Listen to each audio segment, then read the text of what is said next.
What up, guys? It's your boy Wolf. Sorry for being a little late on this. Just wasn't in a good mental place the past few days. Nothing really going on, nothing important.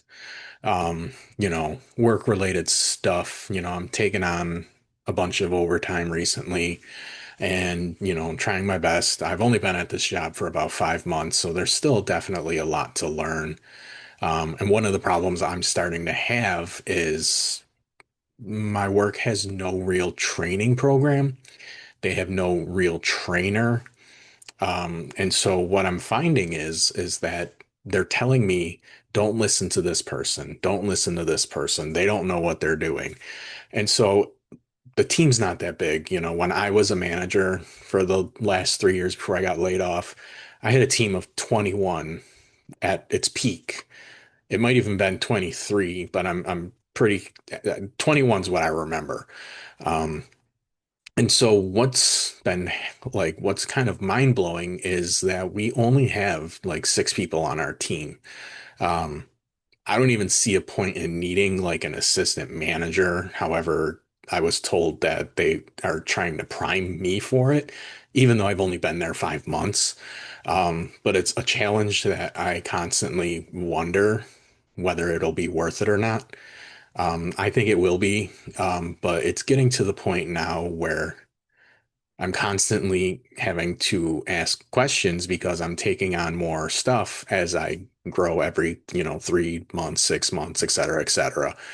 Um, and I'm finding that it's difficult to go to people with legitimate work questions. Um, I work a mid shift. I work 12 to 8. So that's why a lot of my videos aren't posted, sometime around after that, or maybe the day before or something like that. It's usually because I'm working. And so the big issue was that the morning people were upset with us, even though it wasn't me, it was, the other person.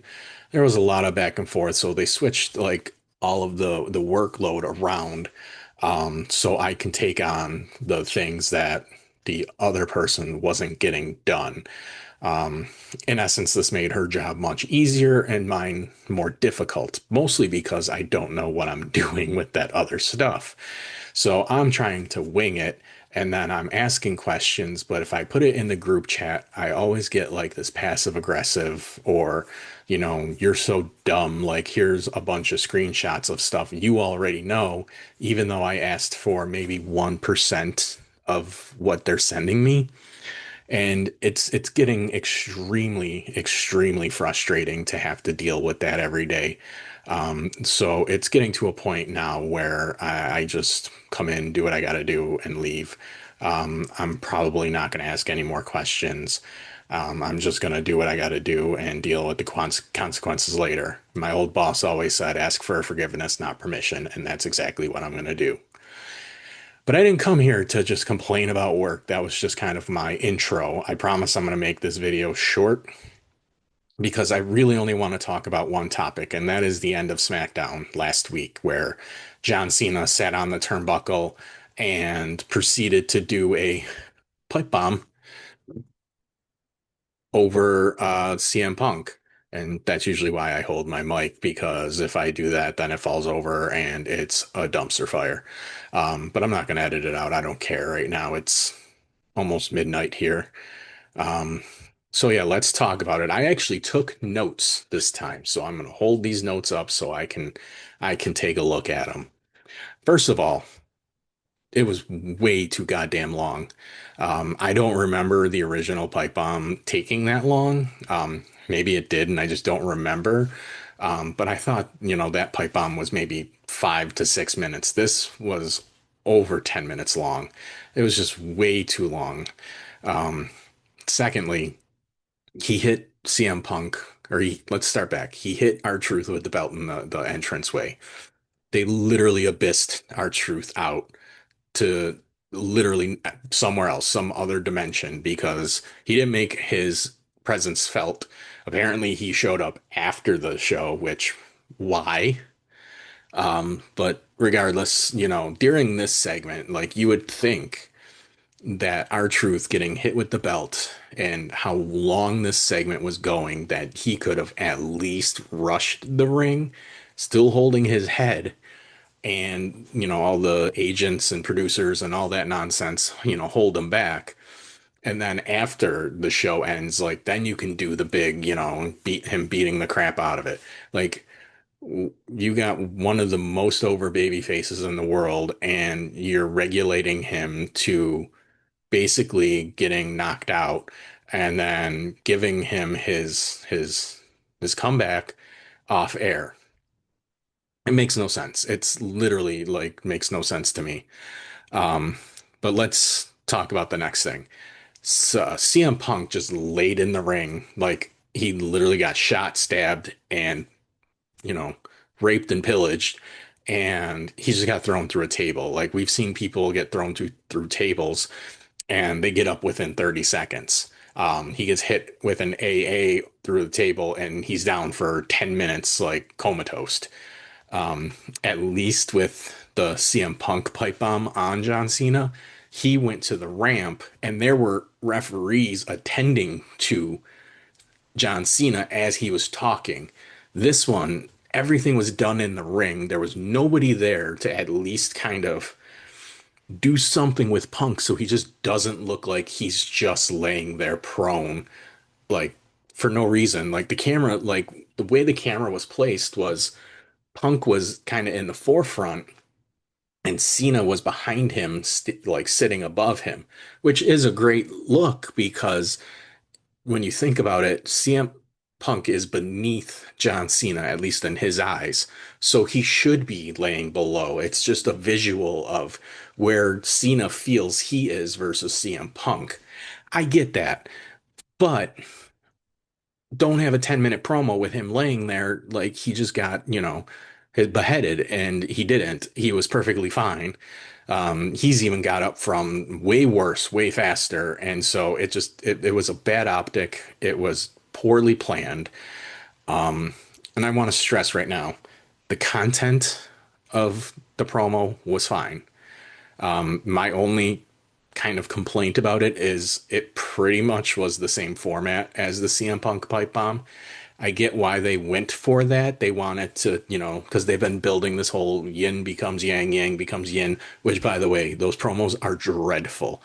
Like it's like a seventh grader like wrote something amazing and was like, "Oh man, holy shit, this is the greatest thing of all time." And then, you put it through like some type of maybe AI thing and they're just like, "Wow, this is just the most basic like self-serving type of, oh my God, we're such geniuses with coming up with this yin yang stuff," and it really falls flat. Um, so, the one thing about the Cena promo is I felt like it was almost dipping into being too nostalgic. I think that if they may have switched it up a little, and I think the only thing that was switched up, which is a nice little touch, is John Cena didn't get cut off. His mic didn't get cut off, and he mentioned it several times that it wouldn't get cut off. And so that gives Punk ammunition for when he cuts his next promo to say, hey, here I am speaking truth and I can't even get it out. But Cena is here just basically blasting everyone and he gets free reign. Like he did the same thing I did, but he gets a free pass for it, whereas I got blackballed. They could go in that direction. Um, Again, the one things that I talked about, and let's talk about the actual promo. Again, I said there was nothing wrong with the promo itself. I felt like it hit home, um, almost a little too home. That's the one thing that I struggled with because as I'm watching it, I'm like, man, he's making a lot of sense. It's almost like he went on the internet and took all of the complaints that the internet's having and he turned it into a work shoot promo. Problem with that is that Cena's supposed to be like the ultimate turncoat heel guy, and he went out there and cut the biggest babyface promo in 2025. Like CM Punk's been getting dragged through the mud for going to Saudi Arabia.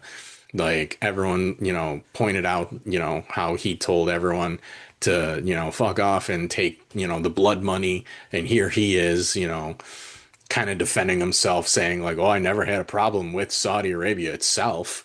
And it's like you can't walk back on it. Like you just need to take your L and admit that the money was good or whatever. I don't give a shit what the reason is. But at the end of the day, you said something in the past and now you got to eat the crow on it.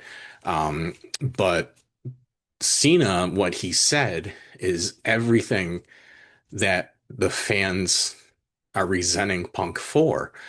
And when you start doing that, and as you saw, if you watch SmackDown, the crowd, at first was booing because they knew that this was, a new pipe bomb that it was going to be. That's what it was going to be. But what it turned out being was Cena basically reciting everything on the internet that people were bitching about CM Punk about. Um, I guess. And the difference I find between the two promos was CM Punk's promo was more about the WWE as a whole and how um, John Cena was the representation of that. This promo was John Cena basically saying, CM Punk, you're a hypocrite, and this is why the people don't like you. And, you just basically proved to everyone that you're a piece of shit. And it was so directed at Punk, whereas CM Punk's promo was more about the company. It was more about Vince. It was more about Hunter. It was more about that, and it funneled to see John Cena because he was their poster boy. A lot of it really didn't have much to do with Cena itself. He did touch upon several things, but the difference from here is how Cena basically, just dumped everything on CM Punk. And at the end of it, he got the biggest babyface pop probably in a long time. And so I felt it backfired, but then I read it was either earlier today or yesterday how CM Punk was, or not CM Punk, John Cena was basically saying the fans are going to dictate, what's going on, from here on out. So they're already admitting that the heel turn was basically for nothing. It was a quick, cash grab or quick attention getter. Now they're just basically going to do whatever. And that's kind of my last point that I want to get on with this is a lot of this booking for this has just seemed like whatever. Um, I feel like they're trying too hard to build it up as something, but the writing isn't there, the booking isn't there. This is basically just throwing out things to make it confusing, but the logic is completely missing. Um, I'll end it just by saying what I said on Blue Sky. I'm shadow banned from Twitter because Dave Penzer, former WCW announcer, randomly just decided to call Sami Zayn an anti-Semite, and I went off on him, and and then I blocked him. But obviously, I must have gotten in trouble for it because I got a message like a day later saying that I posted something insensitive or whatever the fuck it was. Um, so I posted this on Blue Sky, which is the alternative. You can find me at www.buffalomanicwolf.com over on Blue Sky. But I said this. I said that WWE booking of this right now is like a seventh grader who wrote like a long novel or, a long story. And they just like threw all this confusing shit in there. And they think it's great that it's like the next usual suspects when in reality it's just the next Freddy got fingered. They want to have like these twists and they want to have like you thinking about stuff, but it's not really stuff to think about. It's just confusing things. It's like our truth gets knocked out, never seen again. CM Punk gets thrown through a table and he just sits there for 10 minutes. It's like they're not even thinking logically about placement of people. they're just kind of like, we want Cena to do a new pipe bomb promo. What are the optics of it? Wow, who fuck cares? He's just gonna go out there and cut it. We'll just have stuff around. We'll throw all this shit. Like we call it a big schmaz. And that's basically what they did. But it's like it's not just a big schmaz because big schmaz is usually, in a match where you throw multiple people at a time. You're constantly, adding people, and it's just, a fucking nightmare, but it's called a big schmoz because it's just, everything's going on all at once with no real purpose. That's what this is. But it's not in the physical sense. It's in the booking sense. This is a big schmoz. They're throwing everything there, hoping that it makes sense, or hoping that the fans themselves kind of just take it and go off with their own ideas. They're thinking that this is like some deep psychological, intense booking when it's not. The entire feud has been built on just the reputation of Punk and Cena themselves. The overall booking of it has been dreadful. I don't have high expectations for the match, but you never know with these two, how much time they're given, how much, freedom they're given. Um, they've always had great matches, but again, that's been what, 14, 15 years ago. So I don't know what to expect for this. But I hope that they surprise me. The match will deliver, even though the booking hasn't. And that's just kind of generally for the whole, my opinion on WWE. They really shot their shot with WrestleMania, with Cody finishing the story. It seems like it went on a low decline there. But when The Rock inserted himself in an Elimination Chamber, it just took like such a major nosedive. And it's not even that they don't have the talent. It just seems like lazy booking. It just seems like they're just throwing it out there, and just expecting the people to just, like sheep, just watch and just enjoy, and enjoy what they can. They're making hand over fist money by charging thousands of dollars per ticket. And, they're always talking about how, internet will shape, or the fans' reactions will shape. But the problem with that, and I love like when they do take that into account, but when you just book based off of that, you're gonna get bipolar booking because we saw it, just before WrestleMania. Cody Rhodes came out and was booed mercilessly. But within 3 minutes, he brought him back around. But if you're going to start booking based on fan reaction, you're going to go, oh, well, Cena, is cheered, Cody's booed. We're just going to start randomly doing, babyface Cena promos or, things like that. And we can't have that. We have to have some structure that has some logical, advancements instead of just, we'll let them just go out there and just do whatever. It doesn't matter, the optics. It doesn't matter about the logic. It doesn't matter that, CM Punk took a table bump and is now deceased. Or R-Truth got hit in the head with the belt and, he was never seen again on TV. These are just bad optics. It's just lazy. Whoever was producing it should have looked at it. And if they did a run through of it, they should have went and looked. This doesn't feel right. This doesn't look right. It doesn't make sense. But instead, they chose to just go with it, and here we are with what we got. Um, I've heard that they are on their way to Saudi Arabia. I fully expect the match to go off. Tensions are already easing between the United States and Iran. I can't say much for Israel and Iran, but I hope for the best. I hope they're all safe. I hope they all have a good time. Um, it sucks that they got to travel that far, just for basically what I consider as a paid show. And for those of you who don't know, a paid show is basically like a sponsor will bring you in, um, go have some matches against, usual suspects, and the crowd is mostly like employees of, the sponsor. Um, and I do know that someone here locally has a paid show coming up, um, for the chance of gaining a sponsorship. And so, that's, really when you try to, have just good matches, but you play it safe. You're not there to like do 60 flips or go do a lot of table bumps. You're just there to, gather the attention to let the sponsor see that, this is a good wrestling promotion.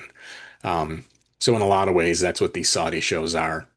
And we already knew that, we've heard about how much money they're making off of it, and how, no matter what, that they were going to Saudi Arabia, no matter what. Um, so that's just my whole thing is I hope everyone comes back safe, healthy. They're not stranded, especially in this volatile time.